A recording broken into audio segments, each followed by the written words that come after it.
こんにちは、なすいです。今回なんですけど、夏のおすすめアクセサリーを5つ紹介しようかなと思います。はい、ということで前回が、夏に向けてショーツをおすすめ紹介したと思うんですけど、今回は夏に向けてジュエリーアクセサリーを紹介していこうかなと思います。机届きましたでちょうどもう今梅雨が差し掛かっててちょっと天気悪いんですけど、僕は結構夏とか普段から四六時中ピアスとかしてたり、アクセサリー顔周り、サングラスとかアイウェアも結構使ってるので、それぞれのカテゴリーで特にお気に入りのものを紹介しようかなと思って撮ってます。で夏ね、これからね、その白 T とかデニムとか結構履くこと多いと思うんですけど、やっぱりアクセサリーは非常に重要になってくるので、まず1つ目、ピアスから紹介しようかなと思います。はい、ということで1つ目、僕がもう本当にずっとつけてるピアスですね。1つ目はこちらになります。はい、こちらになります。クロムハーツのタイニーピアスですね。もうほんとちっちゃい小ぶりのピアスになるんですけど、これすごいお気に入りです。しょっちゅうというか、何つけようかなって時というか、もう四六時中こればっかつけてて、で気分によっていろんなピアス変えるんですけど、これは特におすすめですね。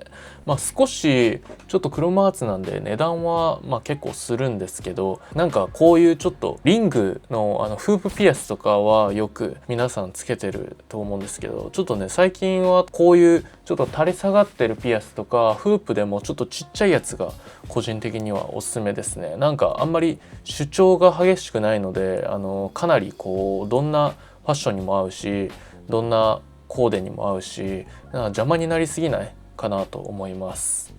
こんな感じですね。で、僕は結構両耳につけて使うことが多いですね。で他にはフープピアスとかも何個か持ってるんですけど、このちょっとチラッとこのちょっと揺れるぐらいのあんまり主張が激しくない感じで、特にこれでクロムハーツっていうのが個人的にはすごいお気に入りで、これはプレゼントでいただいたものになるんですけど、特におすすめです。ちょっとね金額帯はクロムハーツでね上がっててちょっと高いかなって思うんですけど、そういう場合はなんか垂れ下がったピアス他にも何個かあって、ポーチのピアスとかちょっとちらっと垂れ下がってて、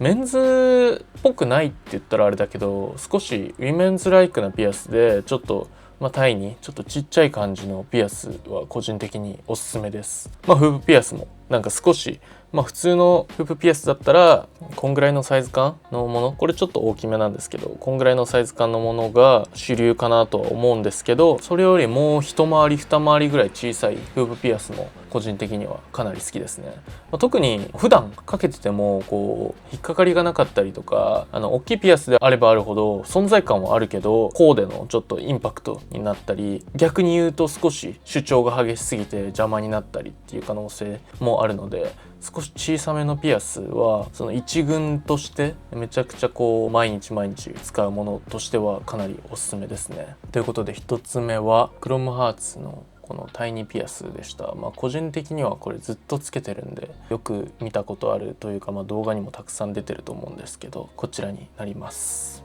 はい、ということで2つ目ですね。2つ目は、さっきも頭にかけてたんですけど、こちらのビューティフルピーポーとジーンズのコラボのサングラスになります。こちらなんですけど TikTok で結構反響あって、かなりいろんな方に聞かれたアイテムになりますね。キャッツアイになってて、でなんかこれは価格帯もかなりおすすめで、1万4、5千円ぐらいで購入できるアイテムになりますね。かなり派手に見えるかなと思うんですけど、意外とこういうコムデ・ギャルソンのポロシャツなんですけど、ちょっと生地が切り替えてあるような少し特徴のあるポロシャツで、ここのジップになっててみたいな感じのシャツとかでも合うし、もちろん白 T は絶対合うし、夏ちょっとこういう奇抜なアイウェアはおすすめですね。少しこう何て言うんだろう、難しそうに見えたんですけど、実は結構使いやすいってことが判明して、個人的にはかなり使ってます。でこれをおすすめしたのももう一つ理由があって、僕がもう一つ好きなアイウェア、もうこれもう本当に大好きなんですけど、コムサオプティックっていう今はなきコムサイズムのアイウェアなんですけど、こちらは売られてないというか、もうブランド自体が終了しちゃってるので探すのはかなり難しいと思うので、こっちはパスしたんですけど、それでこちらをなんか3ヶ月前ぐらいの購入品紹介で紹介した時にかなり反響があった。プラス動画を撮る前に今さっき調べてみたら、なんかセールかかってて1万4000円5000円ぐらいからちょうど今1万円になってて、でこれから夏アイウェアは必ず、サングラスとか特に顔周りの印象を変えたりとか、ちょっとでもこうおしゃれな雰囲気を出せるのに一番近いアイテムがメガネだったりサングラスだと思うので、一つちょっとインパクトのあるものをおすすめしたくてこちらを紹介しました。本当セールがちょうどかかってて1万円で買えるので、特にこうメガネちょっとシンプルなサングラス持っててちょっと奇抜なもの欲しかったり、逆にこう夏白 T とデニムで少しこうなんか雰囲気出したい方とかはかなりおすすめですね。でこうレンズですね。特に特徴的なのはこのブラウンのレンズが入ってるんですけど、周りがちょっとこうクリアな質感になってます。はい、ということで2つ目はジンズとビューティフルピーポーのサングラスでした。はい、ということで3つ目なんですけど、3つ目はちょっとあんまり紹介したことないかな、こちらになります。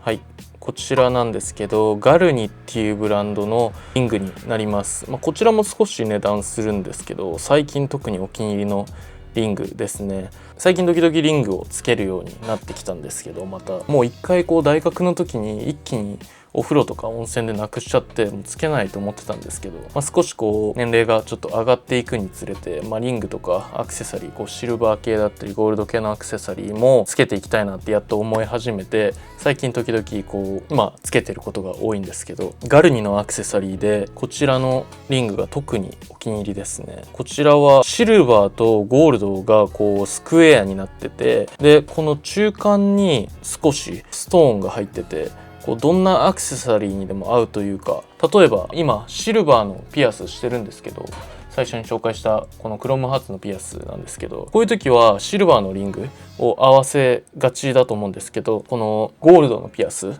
とかをつけた時にシルバーのリングをこれでつけると少しこう色味が違って浮いちゃったりするんですけど、このリングの場合はシルバープラスゴールドが入ってるので、かなりそういう場面でも使いやすいですね。だからこうどっちとも合うアクセサリーとしてかなり使いやすいし、なんならこのサイズ感、この人差し指にちょうどこのくらいのなんかこうぷっくりしすぎてない、あんまり邪魔にならないリングっていうのが個人的に好きですね。最近というか特にもう僕結構パソコン作業してることが多いので、そういう時とかはこう大きいリングをつけてると、大きくて太いリングかっこいいんですけど、作業中とかすごい気になっちゃって、邪魔になっちゃったりとか、あと人といる時とかなんかこう大きいリングつけてると、なんか僕だけですかね、こう指元が結構気になるので、一群というか特に最近使ってるリングとしてはこちらですね。このカラーもいいし、特にサイズ感がかなり気に入ってますね。こんな感じで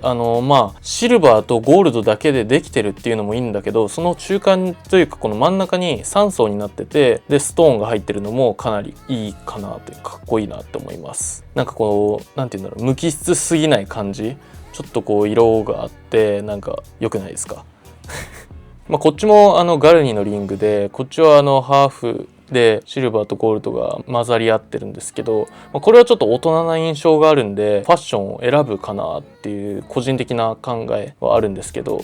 最近は特にこれですね。どんなファッションにも合うので、一つつけておくだけでも簡単にいい感じになるリングかなって思います。リングかなり多いんですけど、僕的にはこんな感じの人差し指とか薬指とか、ちょっとこう邪魔にならないぐらいの位置、このサイズ感とこの色味はかなり好きですね。でこの素材感3層になってるっていうリングがお気に入りです。はい、ということで4つ目なんですけど、続いてはこちらですね。はい、これもガルニのになるんですけど、石になってるチョーカータイプのネックレスですね。ネックレスあんまりつけないんですけど、このネックレスはあんまりこうネックレスすぎないというか、ちょっと今首元開いてるんですけど、こんな感じでちらっとシルバーが見えるだけで、他は全部ストーンになってるので、あんまりこう主張が激しくなくてギラギラしてないのが特におすすめですね。でプラスアルファ、このネックレスがこういう風に引っ掛けてつけたり外したりするタイプなので、めちゃくちゃ簡単ですね。普通のネックレスは後ろにちっちゃい穴があって、ちょっとこう爪で引っ掛けてうわーってなっちゃう時とかもあると思うんですけど、これはほんと着脱がめっちゃ簡単で、都内とかよく自転車で移動してること多いんですけど、自転車とか乗ってたりとか、立ちこぎしてたりとか、意外と外れない 100% とは言わないんですけど、思ったより全然外れないなっていう印象ですね。でプラス左側のここ上にスライドすると外れるんですけど、逆にこっちの右から出そうとしても外れないっていう作りになってるのは個人的にちょっと感心したポイントです。片方からしか外れないので、その分外れにくい作りになってるのかなと思います。はい、ということで4つ目、簡単な紹介になったんですけど、ガルニのネックレスですね。これは購入品で紹介しようと思ってたんですけど、最近よく使ってるんでちょっと先に紹介しました。はい、ということで5つ目ラストですね。こちらになります。はい、ヒステリックグラマーの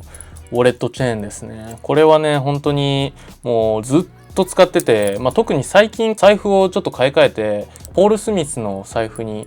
してちょっと引っ掛けるところがないんで、ウォレットチェーンとしてあんまりこう使ってないんですけど、もうほんと今年の頭ぐらいまではずっと使ってましたね。もう大学の頃からずっと使ってたんで、夏は特にこうデニムに白 T とか、あとデニムにこういうポロシャツとか、デニムにシャツとか、なんかちょっとこう腰元、ベルトをタックインするスタイルとかが好きな人だったらベルト出したりできるけど、あんまりベルトつけるの好きじゃないって人とかも腰元に少しインパクトを持たせられるアイテムなので、個人的にはかなりおすすめだし、特に財布をつけて僕はめっちゃ使ってたんですけど、結構去年とか2年前ぐらいにめっちゃウォレットチェーン流行った時、みんなもうベルトループとベルトループにつけて腰元にアクセントを出すみたいな感じのスタイルで使ってる人がかなり多くて、全然財布つけなくてもアクセサリーだけ単体としても使ってるのも全然ありかなとは思います。で僕の場合なんですけど、財布とかちょっと最近つけることが減ってる機会の時は、ウォレットチェーンつけたいなって時はこんな感じで AirPods のケースをつけて、こういう感じで腰元につけてあげて、直接腰元につけるのもいいんですけど、個人的にはしっかりこう中に入れてあげた方がちゃんとした使い方してるかなっていう感じで好きなので、よくこう最近はちょっと財布買い替えてウォレットをつけることがなくなったので、AirPodsをこっちにつけて、ここにお尻のポケットに入れて使ってることがあります。こんな感じですね。でも財布をウォレットチェーンつけれるやつを使ってた時は、僕は折りたたみ式の財布でプラスアルファクリップ、マネークリップが使えるやつを使ってて、そこにこうマネークリップのとこに挟んで使ってましたね。こんな感じです。夏は今ちょっと中タンクトップ着てるんで、ちょっと白 T イメージしてもらったら分かりやすいと思うんですけど、これだけでもかなりこうついてるかついてないかだけでめちゃくちゃ印象が変わるかなと思うので、やっぱりウォレットチェーンおすすめですね。これだとすごいシンプルすぎるかなと思うんですけど、ウォレットチェーンとか手とかこういうアクセサリーがついてるだけでおしゃれに見えたりとか、ファッションに気使ってんだなっていうのが分かるアイテムがピアスだったり、リング、それにサングラス、ネックレスだったりするので、この中でもし気になったものがあればぜひ調べてみて、全然同じものじゃなくてもいいし、ちょっと似たようなものだったりとか、このジャンルの中でこれ持ってなかったから欲しいなっていうものがあればぜひ購入検討してみてください。ということで、ここまで見てくれた方はぜひ高評価、チャンネル登録、そして机が増えたんですけど、お部屋が少しずつ完成していってるので、ちょっとずつお部屋が変わっていく様子とかもこの動画で見せていければなと思ってるので、ということで、なすいでした。また次の動画でお会いしましょう。バイバイ。